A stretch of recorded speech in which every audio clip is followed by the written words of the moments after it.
சென்னை மாநகராட்சியில் மீண்டும் சொத்து வரியை உயர்த்த தீர்மானம் நிறைவேற்றப்பட்டுள்ளது.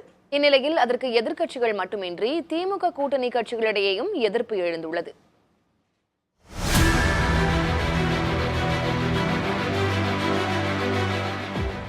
சென்னை மாநகராட்சி 2022-23 நிதியாண்டில் சொத்து வரியை 50 முதல் 150% வரை உயர்த்தியது.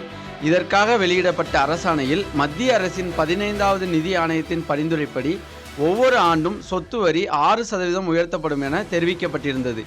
இந்நிலையில் தமிழ்நாடு முழுவதும் சொத்து வரியை உயர்த்த நகராட்சி நிர்வாகத்துறை நடவடிக்கை எடுத்து வருகிறது. இது தொடர்பாக அனைத்து மாவட்ட ஆட்சியர்கள், உள்ளாட்சி நிர்வாக மண்டல இயக்குநர்களுக்கு உத்தரவு பிறப்பிக்கப்பட்டுள்ளது. இந்த சூழலில் சென்னை மாநகராட்சியின் மாமன்ற கூட்டத்தில் சொத்து வரியை 6% உயர்த்த மாநகராட்சி கூட்டத்தில் தீர்மானம் நிறைவேற்றப்பட்டுள்ளது. இதற்கு திமுக கூட்டணியை சேர்ந்த இடதுசாரி கட்சிகள், விசிக உள்ளிட்டவை எதிர்ப்பு தெரிவித்துள்ளன.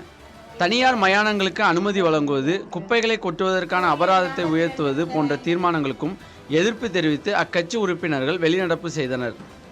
இந்த மூன்று பொருள்களும் ஏழை எளிய மக்களுக்கு, உழைக்கும் மக்களுக்கு எதிரான தீர்மானமாக இருக்கின்ற காரணத்தினால் அந்த தீர்மானங்களை நிறுத்தி வைக்க வேண்டும் என்று மார்க்சிஸ்ட் கம்யூனிஸ்ட் கட்சி, விடுதலை சிறுத்தைகள் கட்சி, இந்திய கம்யூனிஸ்ட் கட்சி உறுப்பினர்களாகிய நாங்கள் அனைவரும் கோரிக்கை வைத்தோம்.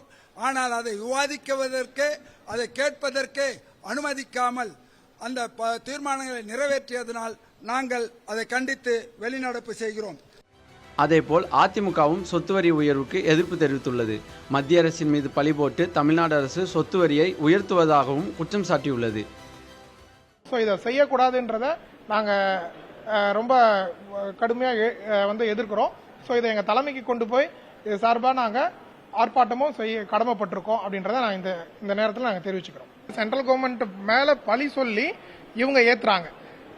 சென்ட்ரல் கவர்மெண்ட் இத்தனை ஆண்டு காலமாக அதை பண்ணல, ஏன் ஆட்டோமேட்டிக் ரிவிஷன்ன்றது இத்தனை ஆண்டு காலமாக ஏன் வரல, இப்போ பண்ண வேண்டிய அவசியம் என்ன?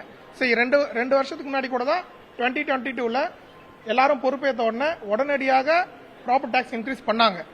அப்போ ஏன் அந்த ஆட்டோமேட்டிக் ரிவிஷன் வரல? அப்போ ஏன் அந்த நிபந்தனை இல்லாமல் போச்சு?